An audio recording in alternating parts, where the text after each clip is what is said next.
কামাল হোসেনের লিখিত বক্তব্যের পরে আসলে খুব কিছু বলার কিছু নাই। আমি শুধু কয়েকটা জিনিস উল্লেখ করতে চাই, সেটা হলো যে মানুষের বক্তৃতার পরে পরবর্তী কার্যসূচি ঘোষণা হবে, এটা কিংস পার্টি জামাত ইসলামী এদের সাথে বসে ঠিক করা আছে বিএনপি কতটুকু নেগোশিয়েট করেছে বা করবে বা করা হয়েছে, এটা তো এখনো আমরা জানি না। আর মানুষের সাথে ঘোষণা কি হবে সেটা তো এবং এখানে যারা বক্তৃতা করছে তারা তো জানেন। আর যেটা সনদের ব্যাপারে এক্সারসাইজ করা হচ্ছে সে ব্যাপারে আমরা পুরনো একটা কথা স্মরণ হয়, যেটা হলো যত স্বাধীন উনি ওনার থেকে প্রথমে সংবিধান সংস্কার দিলেও কমিশনের প্রধান করা হয়েছে, পরে সেটা পরিবর্তন করা হয়। স্বাধীন মালিক একটা কথা বলেছিলেন যে 72 কনস্টিটিউশন যা আছে, দুর্বলতা আছে, সেটা বসে আলাপ আলোচনা করে একটা প্রস্তাব রেডি করা যায় এবং সবাই নিশ্চিত আলোচনা করে। এখন বাস্তবে যে আউটপুট আসছে সেটা কিন্তু স্বাধীন মালিকের এই যে বক্তব্য থেকে খুব আলাদা কিছু, শুধুমাত্র কেয়ারটেকার ইস্যুটা এখন নিষ্পত্তি হয়নি। আমি এটা বলবো এক্সারসাইজ হচ্ছে অনেকদিন একসাথে মিটিং খারাপ হলে খারাপ খুব কিছু হয় না, একসাথে বসাটা তো হয়েছে এর মধ্যে যে পারস্পরিক একটা সম্পর্ক যোগাযোগ কথাবার্তা হয়, এদের সম্পর্কের উন্নয়ন তা তো ঠিক। একটা জিনিস হলো যে রাজনীতির যে সম্পদ এবং সমস্যা, সেই সমস্যা কিন্তু কোনো উত্তর হয়ে যাবে এমন দেশে যে অবদান হয়েছিল, এই অবদান অবধারিত ছিল, এর কোনো বিকল্প ছিল এবং এত অবধারিত ছিল যে কোনো রাজনৈতিক নেতৃত্ব অবদান সংগঠিত হয়। এটা সাধারণ জনগণ, ছাত্র, শ্রমিক, জনতা বিভিন্ন ভাবে বিভিন্ন পর্যায়ের মানুষ স্বতঃস্ফূর্ত হবে এটা অবদান করেছে। যারা এটাকে একসেপ্ট করতে পারে নাই তারা হয়তো মনে করে ষড়যন্ত্র আছে, এটা আছে, ওটা আছে, নানা কথা বলে। তারা আসলে তারা যে শেখ হাসিনার গভর্নমেন্টে কত বড় ফ্যাসিস্ট ছিল, কি পরিমাণ লুণ্ঠন হয়েছে, কি পরিমাণ খুন হয়েছে, কি পরিমাণ খুন হয়েছে, কি মতো অত্যাচার হয়েছে, নির্যাতন হয়েছে, তারা নিজেরা ওর ভেতরে বসেছিলেন বলে তারা বুঝতে পারেন। খালি এই অবদানের উদ্দেশ্য রক্ষার প্রথমটা উদ্দেশ্য হয়ে গেছে যে উনি চলে গেছেন। দ্বিতীয়টা হলো যে এই যে অ্যাক্সিডেন্টের যে যারা দায়ী লুণ্ঠনে তার বিচারটা হয়। এখানে বিচারের প্রশ্নে আমার কথা হলো প্রতিহিংসামূলক ন্যায়সঙ্গত বিচার। এখানে বিচার প্রক্রিয়ার ভেতরে সরকার থেকে শুরু করে সমস্ত রাজনৈতিক দল, সামাজিক নেতৃত্ব অনেকেই অসন্তোষ প্রকাশ করছে। বড় হল 300-400 একটা মামলার উপরে আসামি দিয়ে দেওয়া হচ্ছে। এখানে কিং সাহেব এর উপরে বলেছেন যে আমাদের জাস্টিস ফাইন্ড হবে ব্যাপারে ওনাকে একটু খুঁজে সামিল করা হচ্ছে। এটা ঠিক মানুষকে একসেপ্ট করবে কি জন্য সেটা জানি, সেটা একটা হলো। আর তৃতীয় হচ্ছে আমরা অর্থে এই বিচারের ব্যাপারে কম্প্রোমাইজের কোনো জায়গা নেই, প্রতিহিংসারও জায়গা নেই। আমি বলি কম্প্রোমাইজের কোনো জায়গা নেই, প্রতিহিংসারও জায়গা নেই। আর তারপরে হলো যে নির্বাচন এবং সংস্কার। নির্বাচন এবং কোনটা আগে কোনটা পরে আমার মনে আগে পরে নির্বাচন কিন্তু সংস্কার তার আন্ডারে নির্বাচন হবে, সেটা এখনো কিন্তু ওই সনদের যারা কাজ করছেন পার্টিও আছে, কিন্তু সেখানে এখন পর্যন্ত সেটা নিষ্পত্তি হয়নি। আমি আমার জানা মতে হয়তো বা একদিন দিনে কোনো একটা নিষ্পত্তি হবে, কেননা আমরা কোনো ক্রমেই বিচার বিভাগকে এটার সাথে সম্পৃক্ত করতে যাচ্ছি না। এটা তাহলে ভাব বেশি গুলো মানে এটা দেখা যায় যে বিচার বিভাগ এর মধ্যে জড়া যায় পরের সাথে বিচার বিভাগ জড়া দিলে সম্পৃক্ত হয়ে গেলে অনেক রকমের অসুবিধার জন্য। এখানে আমি বলবো যে সেটা হলো যে আমাদেরকে যে কোনো ভাবে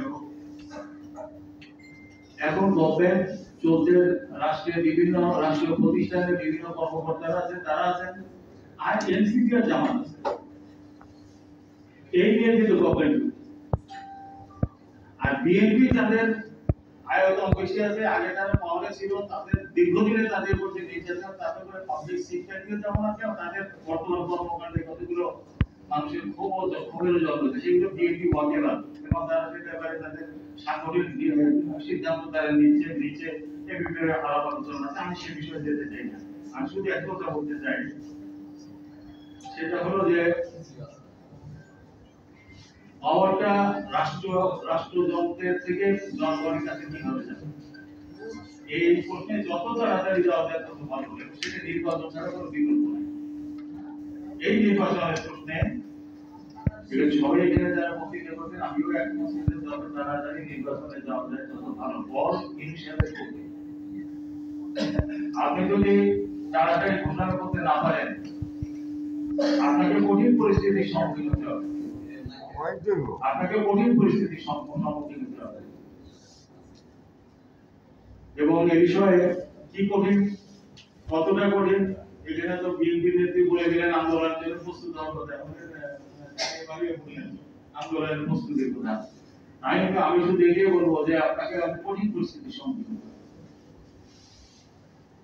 শুধু একটা জিনিস আমি স্মরণ করেন, এই অভ্যুত্থান হওয়ার পরই এই দেশের জাতীয় সঙ্গীত পরিবর্তন করবার একটা প্রচেষ্টা করা হয়েছিল, একটা করার জন্য।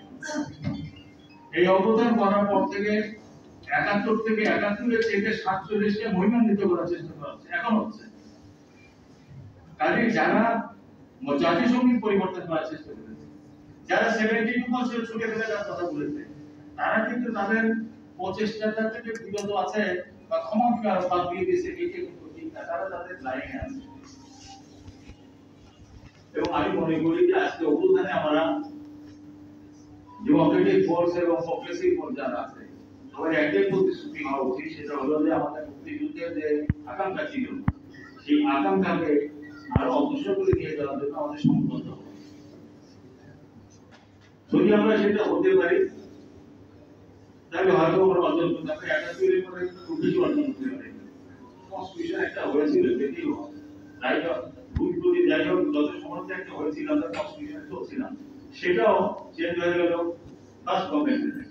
পরে তারপর অনেক কথা আমি সেই জায়গায় যেতে চাই না। শুধু আমাদের এটা মনে রাখতে হবে, সেটা হলো যে 71-এ লাভ হয় নাই, 90-এও লাভ হয় নাই। ডাক্তার বিনোদে শহীদ হয়েছে, সাদা শিব শহীদ হয়েছে, দেওয়ার সেলিম শহীদ হয়েছে, লাভ কি? শেষ পর্যন্ত পার্লামেন্টে কোনো গভর্নমেন্ট আসলো, সেটা কিন্তু আমরা ধরে রাখতে পারলাম না। সেটা রওনা দিল ইসলামিক বিভাগ থেকে 2001 সালে পড়েছিল। এরপর বলে পরবর্তী পর্যায়ে যদি বলি 2009 থেকে 15 বছরের 23 সাল, আমরা একটা পর্যায়ে ছিলাম। আমরা দেখেছি নিজেরা ভিতর থেকে কিভাবে এটা কিভাবে নির্বাচন হয়েছে। আমরা বিরোধিতা করে আমরা 14 দিনের বলে দিয়ে নিয়েছি। এখন আজকে যেতে আমি শুধু এটাই বলবো যে অতীতের অভিজ্ঞতা যে আমরা অনেক কিছু অর্জন করবো, এইটা 90 অনেক বড় আন্দোলন হয়েছে, কাজে আমরা কোনো অর্জন করবো না। ৭১ হচ্ছে বড় কিছু মানে, ৭১ হচ্ছে বড় কিছু না। কাজে এটা আমাদেরকে মনে রাখতে হবে যে আমাদেরকে আরো করতে 71-এর যে ইউনিটির উপর বেসিস করে আমরা যুদ্ধটা করেছিলাম। আপনি হিসাব করে দেখেন 71-এ কত পার্সেন্ট ভোট আওয়ামী লীগ পেয়েছিল। আমরা ধরে নিলাম সেই ভোটটা স্বাধীনতার পক্ষে বা সরকারের পক্ষে 70 ইলেকশন। আজকের যে পরিস্থিতি হয়েছে, সেই পরিস্থিতিতে যদি আমাদেরকে জয়লাভ করতে হয়, এটা আরো কঠিন। বিশ্ব পরিস্থিতি অনেক জটিল। আমরা যখন ৭১-এ যুদ্ধ করি, তখন বিশ্বের দুই বিশ্ব ব্যবস্থা ছিল। আমেরিকা একদিকে আমরা বিরোধী একটা পক্ষ রাখতেছিলাম, সেখানে আমরা জাতিসংঘের সাপোর্ট পেয়েছিলাম, সিকিউরিটি কাউন্সিলের ভোটের সাপোর্ট পেয়েছিলাম। আজকে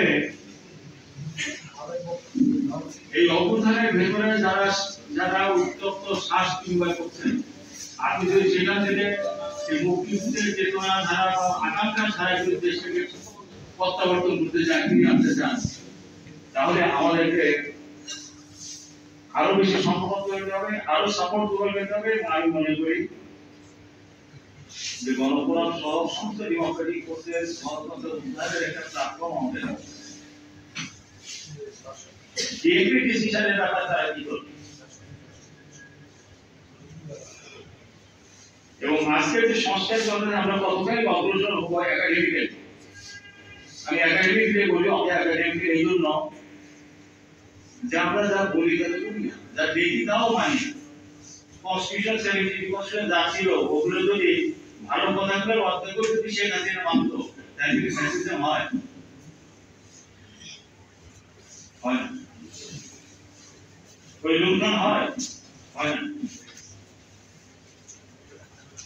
আমি বলবো যে অর্গানাইজেশন এই ডেমোক্রেটিক স্ট্রং ডেমোক্রেটিক প্ল্যাটফর্ম এর কোনো বিকল্প আমাদের to ensure the right of the people, জনগণের অধিকার যেটা এখন রাষ্ট্রের বড় বড় কর্মকর্তাদের আছে, সেনা কর্মকর্তাদের থেকে সিভিল ফোর্সেস কর্মকর্তাদের আছে, অধুনা নতুন